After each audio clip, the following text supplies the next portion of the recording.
আমরা চিন্তা করে খুঁজে পাই না যে আমাদের কাছে আমাদের ইবাদত পালন করার জন্য আমাদের কোনো হিন্দু ভাই আসলো না, কিছুদিন পরে আমাদের পূজা শুরু হবে, ছেলেরা টাকা জমানো শুরু করেছে, পিচ্ছি পিচ্ছি যারা আছে হয়তো পূজার মধ্যে এই কিনবে সেই কিনবে, পূজার মধ্যে সে যাবে, মা বাবার এটার মধ্যে কোনো সতর্কতা নাই, এটার মধ্যে মা বাবা একেবারে গ্রাহ্যও করে না, যাবে যাক ছোট মানুষ। কিন্তু এই ছোট মানুষ এই মুশরিকদের এখানে যাওয়ার কারণে তার ঈমানটা কতটুকু পরিমাণ আছে মা বাবা আমরা ভাবার কোনো প্রয়োজনই মনে করি না, কোনো প্রয়োজনই মনে করি না। কারণ আমরা মনে করি ধর্ম যার যার, উৎসব সবার, ধর্ম যদি যার যার হয়, আল্লাহর ধর্ম আপনি বানিয়ে দিলেন যার যার, আপনার দোকান যার যার, মাল সবার, আপনার গাছ যার যার, ফল সবার, আপনার যার যার, মাছ সবার, আপনার ক্ষেত যার যার, ফসল সবার, এভাবে যদি সবাইকে বলে দেওয়া হয় কেউ কোনোদিন মানবে না।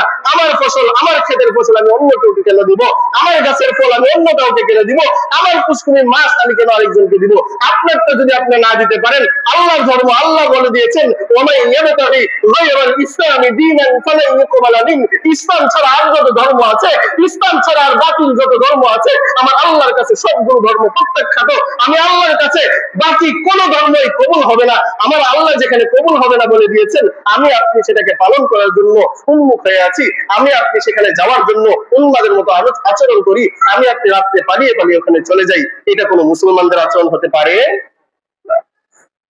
আপনি বলবেন আপনার মনে অনেক প্রশ্ন আছে, অনেক কথাও আছে যে হুজুর আমি তো আমার ইমান বিক্রি করে দিয়ে ওখানে যাই নাই, আমি তো আমার সবকিছু বিলীন করে দিয়ে ওখানে যাই নাই, আমার মনে তো আল্লাহর ভয় আছে, আমি তো এক আল্লাহকে বিশ্বাস করি, শুধুমাত্র দেখতে গিয়েছি ওখানে কি হচ্ছে।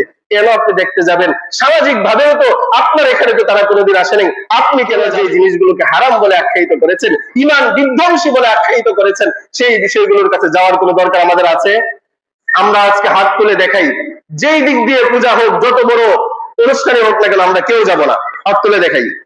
ইনশাআল্লাহ আমরা কেউ যাব না পূজার মধ্যে, ইনশাআল্লাহ বলেন ইনশাআল্লাহ, ইনশাআল্লাহ আমরা কেউ পূজায় যাব না। মুসলমানদের উৎসবে তারা কোনোদিন আসে না, হিন্দুদের উৎসবে আমরা কোনোদিন যাব না। যেমনি ভাবে আমরা তাদের স্বাধীনতাকে কোনোদিন হস্তক্ষেপ করি না, হরণ করি না, কারণ 90% মুসলমানের দেশের মধ্যে যেমনি ভাবে তারা সামাজিক কার্যক্রম করছে, যেমনি ভাবে তারা তাদের উৎসবগুলো করছে, মুসলমান হওয়া সত্ত্বেও আমাদের দাবি এটা নয় যে তাদের এখানে গিয়ে আমরা ভাঙচুর করবো। আমাদের স্লোগান কি হবে? ধর্ম যার যার, উৎসবও তার তার। আমাদের এখন আর এটা হবে না লাকুম দীনুকুম ওয়ালিয়া দিন, সংসদ থেকে পাশ হয়ে গেছিল কি লাকুম দীনুকুম ওয়ালিয়া দিন, ধর্ম যার যার, উৎসব সবার, সম্পূর্ণ কোরআনের অপব্যাখ্যা করা হয়। আল্লাহ তাআলা আমাদের সবাইকে